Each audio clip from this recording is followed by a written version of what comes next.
교도소에 수감된 재소자들 중 대부분이 자신의 행동에 대해 어떤 이유들을 가지고 있습니다.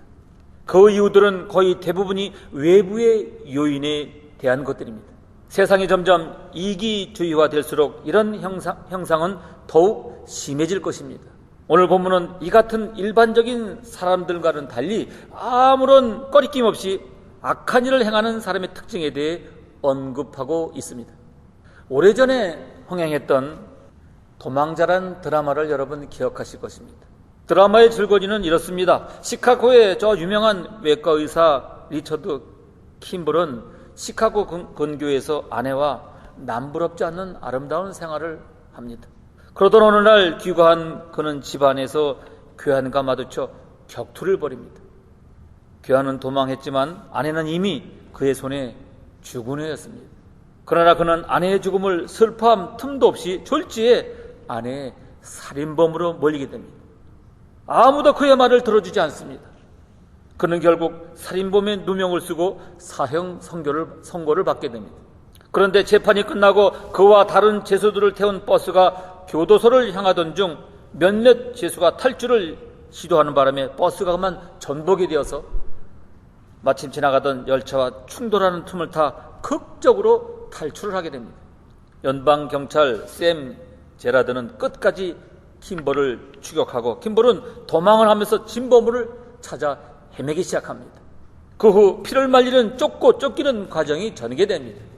결국 나중에 집안에 있던 괴한은 하수인에 불과하고 그를 배후에서 조종한 진짜 주범이 있다는 것을 밝혀지고 그 주범은 놀랍게도 가장 가까웠던 동료였다는 사실을 알게 됩니다. 그러나 드라마 내내 관객들은 주인공이 붙잡히지 않고 진범을 밝혀내길 기대하며 마음으로 응원합니다. 주인공의 고통의 원인은 몇 가지로 요약됩니다. 첫째로 아내를 잃은 상실감입니다. 둘째로 누명을 쓴 억울함입니다. 셋째로 그 곁에 아무도 없는 데서 오는 고독입니다. 넷째로 언제 잡힐지 모르는 데서 오는 불안함입니다. 그리고 마지막으로 제대로 먹지도 못하고 자지도 못하는 데서 오는 육체적인 고통입니다. 이 드라마의 분위기를 그대로 느낄 수 있는 것이 오늘 우리가 함께 읽은 시편 64편입니다. 이 시는 다윗의 시입니다. 그러나 이 시의 표제에는 아무 힌트도 없기 때문에 이 시가 어떤 상황에서 지어졌는지를 알기가 힘듭니다. 그렇지만 이 시의 내용과 분위기를 통해서 많은 주석가들은 다윗이 아들 압살롬의 반란으로 쫓기는 상황에서 지어졌을 것이라는 대체로 동의들을 하고 있습니다. 이 시와 앞에서 말씀드린 드라마의 분위기가 아주 흡사합니다. 주석가들의 의견대로 이 시가 압살롬의 반란 사건의 와중에서 지어진 것이라면 더욱 그렇습니다. 우선 다윗은 억울했습니다. 아들에게 왕권과 왕자 자리를 비롯한 모든 것을 빼앗기고 도망하게 된 그 자체가 기가 막힌 것입니다. 그리고 수많은 사람들이 압살롬에게 가담하고 다윗 곁에는 사람이 많지 않았습니다. 이 시에서 다윗은 자신을 단수로 표현합니다. 예를 들어 1절에 보면 하나님이여 내가 근심하는 소리를 들으시고 원수의 두려움에서 나의 생명을 보존하소서라고 했는데 우리나라는 복수형을 쓰지 않고 내가 근심하는 나의 생명을이라고 단수형으로 표현하고 있습니다. 이는 그의 고독을 보여줍니다. 물론 그의 곁에 신하들과 일부 병사가 있긴 하지만 위기를 만나면 누구나 곁에 사람이 있어도 마음은 외로운 법입니다. 반면에 적들은 숫자가 아주 많습니다. 2절 이하에 보면 다윗의 적은 그들, 우리 등의 복수형으로 나타나 있습니다. 압살롬은 다윗이 가장 아끼는 아들 중에 하나였고 가장 잘생기고 리더십이 뛰어난 아들이었습니다. 그의 반란에는 제갈량처럼 뛰어난 전략가인 아히도벨도 가담하였어요. 아히도벨을 비롯한 많은 사람들이 압살롬에게 몰려오는 것을 사무엘하 15장 12절 이하에 보면 잘 나와 있습니다. 제사 드릴 때에 압살롬이 사람을 보내 다윗의 모사 길로 사람 아히도벨을 그의 성읍 길로에서 청하여 온지라 반역하는 일이 커가매 압살롬에게로 돌아오는 백성이 많아지는 전령이 다윗에게 와서 말하되 이스라엘의 인심이 다 압살롬에게로 돌아갔나이다 라고 말하고 있어요. 게다가 다윗은 갑자기 당하여 아무 대책도 없는 반면에 적은 아주 치밀한 계획을 세우고 있습니다. 6절에 보면 그들은 죄악을 꾸미며 이르기를 우리가 묘책을 찾았다 하나니 각 사람의 속뜻과 마음이 깊도다 라고 했습니다. 다윗의 적들은 묘책을 세웠어요. 음모를 치밀하게 진행되어 다윗을 꼼짝도 못하게 만듭니다. 이를 보여주는 표현들이 많습니다. 2절에는 악을 꾀하는 자들의 음모, 악을 행하는 자들의 소동이라고 했고 5절에 보니까 남몰래 올무놓기를 함께 은연했다라고 말씀하고 있습니다. 사실 압살롬은 반란을 위해 여러 해 동안 치밀하게 준비를 했어요. 사무엘하 15장 6절 이하에 보면 그가 서서히 완벽하게 준비한 것을 보여줍니다. 이스라엘 무리 중에 왕께 재판을 청하러 오는 자들마다 압살롬의 행함이 이와 같아서 이스라엘 사람의 마음을 압살롬이 훔치니라.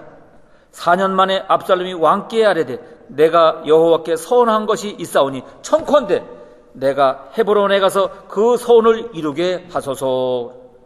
그는 무려 4년 동안 음모를 꾸미며 준비했습니다. 이렇게 음모가 꾸며지고 있었지만 다윗은 아무것도 모르고 있었어요. 어느 날 갑자기 이를 당하여 다윗은 황급히 왕궁을 버리고 도망하게 된 것입니다. 그가 황급히 도망하는 모습이 사무엘하 15장 14절에 나와 있어요. 다윗이 예루살렘에 함께 있는 그의 모든 신하들에게 이르되 일어나 도망하자. 그렇지 아니하면 우리 중 한 사람도 압살롬에게서 피하지 못하리라. 빨리 가자. 두렵건대 그가 우리를 급히 따라와 우리를 해하고 칼날로 성읍을 칠까 하노라. 그는 마치 갑자기 날아오는 화살에 맞는 사람과 같았습니다. 4절에 숨은 곳에서 온전한 자를 쏘며 갑자기 쏘고 두려워하지 아니하는도다 라고 했습니다. 숨어서 쏘는 화살, 그것도 예고 없이 갑자기 쏜다면 더더욱 피하기가 힘든 것입니다. 황급히 성을 벗어나 도망하는 다윗, 소수의 사람들과 함께 도피하는 모습을 상상해 보십시오. 이미 모든 것이 끝난 것처럼 보여집니다. 이렇게 되자 적들은 온갖 말로 비웃고 독을 품으며 비방하기 시작합니다. 3절에 그들이 칼날같이 자기 혀를 연마하며 화살같이 독한 말로 겨누고 있다고 했어요. 다윗에게 독한 말로 퍼붓는 사람 중에는 시므이도 있었습니다. 그는 과거 사울왕의 친척이었습니다. 그는 사울왕이 자기 잘못으로 하나님의 징계를 받아 몰락했음에도 불구하고 마치 다윗 때문에 사울이 몰락한 것처럼 여기고 다윗을 증오했습니다. 그러다가 다윗이 쫓겨나는 것을 보고 따라오면서 독한 말로 비방하고 있습니다. 사무엘하 16장 5절 이하에 다윗 왕이 바후림의 이름에 거기서 사울의 친족 한 사람이 나오니 게라의 아들이요 이름은 시므이라. 그가 나오면서 계속하여 저주하고 또 다윗과 다윗 왕의 모든 신하들을 향하여 돌을 던지니 그때의 모든 백성과 용사들은 다 왕의 좌우에 있었더라. 시므이가 저주하는 가운데 이와 같이 말하니라. 피를 흘린 자여 사악한 자여 가거라 가거라. 사울의 족속의 모든 피를 여호와께서 내게로 돌리셨도다. 그를 이어서 내가 왕이 되었으니 여호와께로 나라를 내 아들 압살롬의 손에 넘기셨도다. 보라, 너는 피를 흘린 자이므로 화를 자초하였느니라. 그의 비방은 근거 없는 악의적인 것이었습니다. 이때 다윗에게는 아직 시므이의 정도는 처단할 수 있는 힘이 남아 있었어요. 그러나 다윗은 일절 시므이를 상대하지 않았습니다. 그의 마음은 다 가라앉아 있었고 이 모든 일을 하나님께 맡기는 마음을 가지고 있었습니다. 여러분 어떻습니까? 앞에 영화의 이야기나 오늘 읽은 시편을 다윗의 상황에 빗대어 생각해 본 느낌이 어떠하십니까? 이 이야기들은 드라마 속의 가상현시거나 다윗에게만 일어난 이야기는 아닙니다. 극복하기 힘든 고통을 갑자기 만나는 일, 아무도 도와줄 사람이 없이 세상에서 홀로 남겨진 것처럼 고독하게 되는 일, 그리고 말도 되지 않는 이야기로 비방받고 독을 품어내는 사람들의 말을 들어야 하는 고통, 이것이 어찌 우리에게는 없겠습니까? 우리가 이 세상에 살아가는데 제일 방해가 되는 것 가운데 하나가 두려워하는 것입니다. 특별히 중요한 일, 무슨 뜻 있는 일을 하려고 할 때에 두려움이 생깁니다. 이 일이 잘 될까? 과연 이 일이 성공할까 하는 두려움, 어려움에 대한 두려움, 결과에 대한 두려움, 책임감에 대한 두려움 등입니다. 이 두려워하는 것 때문에 우리가 해야 할 일을 하지 못하는 경우, 마땅히 할 일을 하지 못하는 경우가 많습니다. 그래서 성경에 보면 두려워하지 말라는 말씀이 많이 나옵니다. 성경을 몇 번이고 두려워하는 말씀이 있는지를 조사해 봤어요. 365번 두려워하지 말라고 말씀합니다. 하루에 한 번씩은 적어도 두려워하지 말라는 것입니다. 상담 심리학책에서 자살하는 사람들의 심리 현상에 대해 기록한 것을 보게 되었습니다. 자살의 이유가 여러 가지가 있겠습니다만 결정적인 것은 탈출구가 없기 때문이라고 합니다. 사방이 다 막혀 나갈 길이 없는 것입니다. 어떤 사람도 어떤 상황도 도움이 되질 못하는 것입니다. 그럴 때 사람들은 자살을 생각하게 된다고 합니다. 저는 주변에서 이렇게 몰리는 딱한 이들을 제법 만나보았습니다. 어떤 분은 직장에서 억울한 누명을 쓰고 쫓겨나기도 합니다. 어떤 이들은 불경기로 인해 직장에서 권고사직을 당하기도 합니다. 그런가 하면 사업에 실패합니다. 실패하고 나니 돈만 잃은 것이 아니라 사람도 잃게 됩니다. 잘못이라고는 단지 판단착오로 잘못 투자한 것뿐인데 의도적인 것도 아니건만 사람들은 색안경을 끼고 또 봅니다. 중병의 진단을 받는 것도 인생들이 경험하는 치명적인 아픔입니다. 말기라는 진단을 받았을 때 치료 방법이 별로 없다는 말을 들을 때 갑자기 고독해지고 허무해지기도 합니다. 갑자기 날아오는 화살이 심장에 박힌 사람처럼 고통을 느끼며 쓰러집니다. 허둥대느라 아무것도 못합니다. 아무 생각이 나질 않습니다. 사랑하는 성도 여러분들은 지금껏 살아오면서 이런 일들은 없으셨습니까? 앞으로 이런 일은 자신의 생애에 절대로 일어나지 않을 것이라 장담할 수 있겠습니까? 그렇다면 이 시는 어떻게 전개되고 있습니까? 한마디로 이 시는 놀라운 반전을 보여줍니다. 이 시의 결론과도 같은 맨 마지막 절인 10절을 한번 읽어보시길 바랍니다. 의인은 여호와로 말미암아 즐거워하며 그에게 피하리니 마음이 정직한 자는 다 사랑하리로다. 할렐루야. 한번 읽어보십시다. 같이. 의인은 여호와로 말미암아 즐거워하며 그에게서 피하리니 마음이 정직한 자는 다 사랑하리로다. 할렐루야. 마지막 절을 앞의 분위기와는 전혀 다릅니다. 즐거워하며 자랑하리로다 등의 단어는 앞에 우울하고 힘든 분위기와 다르지 않습니까? 이 시는 그 안에 급격한 반전을 품고 있는 것입니다. 그렇다면 이런 반전의 근거는 과연 무엇입니까? 괴로워하던 시인은 어떻게 즐거워하게 되었습니까? 반전의 근거는 다름 아닌 여호와 하나님이십니다. 이때 깊은 고통에 빠진 시인은 상황에 맞설 아무 힘이 없습니다. 그는 갑자기 날아온 화살이 맞아 쓰러져 있는 상태입니다. 이제 화살을 한 대만 더 맞으면 절명할 수밖에 없는 상황입니다. 그런데 갑자기 화살이 날아와 그의 적을 쓰러뜨립니다. 구원의 화살을 쏜 이는 누구입니까? 다름 아닌 하나님이십니다. 7절을 보면은요, 그러나 하나님이 그들을 쓰시리니 그들이 갑자기 화살에 상하리라 하고 있습니다. 하나님은 아슬아슬한 상황에 등장한 구원자이십니다. 7절의 단어는 그러나입니다. 그러나. 그 앞에 6절까지는 수많은 적들이 음모를 꾸미고 갑자기 화살을 쏘아대고 독한 말로 비방하는 상황이 전개됩니다. 시인은 희망이 없어요. 절망합니다. 그때 하나님께서 갑자기 나타나 적들을 향해 화살을 쏘심으로 상황이 완전히 반전하는 것입니다. 쏜다는 단어는 4절에 시인의 적들이 쏜다고 할 때와 7절에서 하나님께서 쏘신다고 할 때 동일한 단어를 사용하고 있어요. 받은 대로 갚아주겠다는 하나님의 의도입니다. 너희가 내 사랑하는 아들에게 갑자기 화살을 쏘았느냐? 나도 너에게 갑자기 화살을 쏘겠다. 어디 맛 좀 보아라. 이렇게 하나님께서 시인을 돕고 있는 것입니다. 그렇다면 하나님께서 시인을 도우시는 이유는 과연 무엇입니까? 그것은 시인이 악에 의해 고통당하고 있기 때문입니다. 이 시를 다윗이 압살롬에게 쫓기는 상황에 적용하여 생각한다면 아들이 아버지를 몰아내고 왕자를 쟁탈한 것, 심지어 아버지의 목숨을 노리는 것, 아버지의 후궁들을 더럽힌 것, 어떤 이유로도 용납될 수 없는 폐륜입니다. 하나님께서는 아버지에게 칼을 대든 압살롬을 징벌하기로 결정하고 다윗을 도우셨습니다. 그렇다면 이런 상황에서 시인은 아무것도 하지 않고 있었던 것일까요?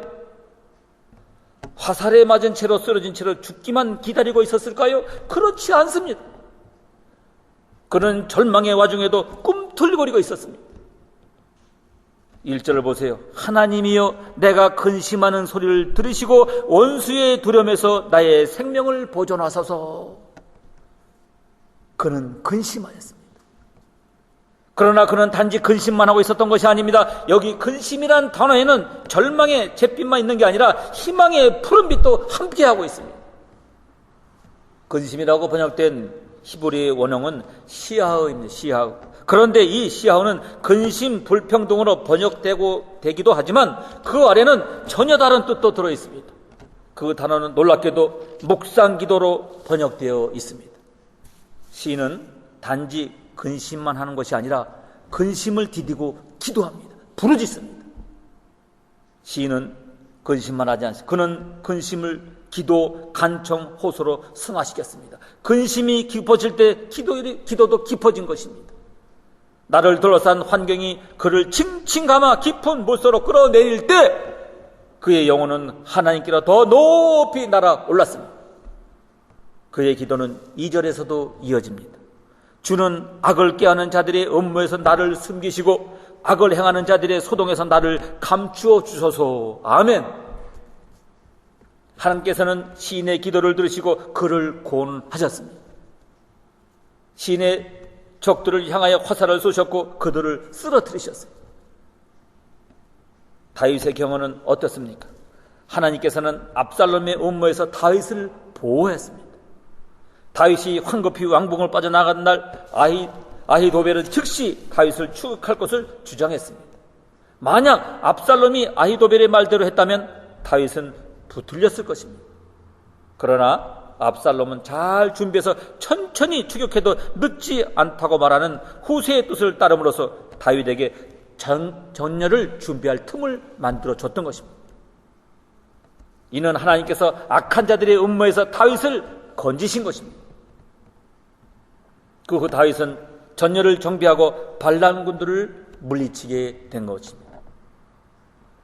결국 이 시는 슬픔에서 즐거움으로 패망에서 승리로 반전되어 마무리가 됩니다. 이 엄청난 구원을 체험한 시인은 다짐합니다. 내 삶의 즐거움을 여호와밖에 없다. 이제부터 나는 그분께 피하고 그분의 이름만을 자랑하리라 라고 결심합니다. 그것이 본문 10절의 말씀입니다. 의인은 여호와로 말미암아 즐거워하며 그에게 피하리니 마음이 정직하는 다 자랑하리로다. 할렐루야.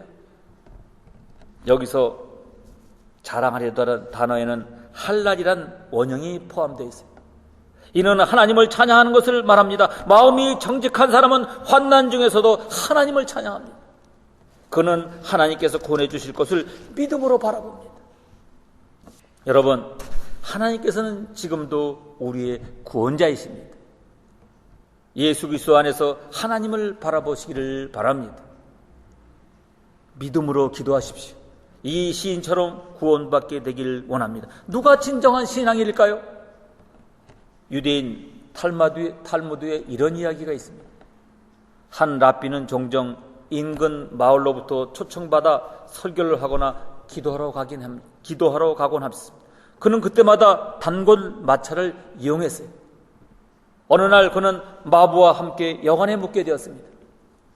아침이 되었을 때 랍비와 마부는 함께 아침 기도를 시작합니다.